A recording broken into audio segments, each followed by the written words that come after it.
فاليوم لا يملك بعضكم لبعض نفعا ولا ضرا ونقول للذين ظلموا ذوقوا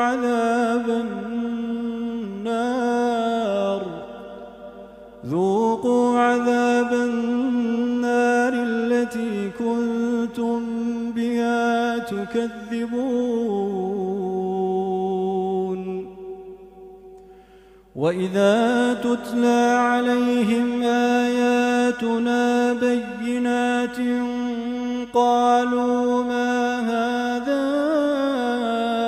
إلا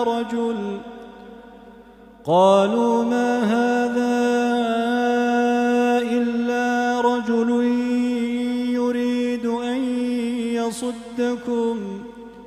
يريد أن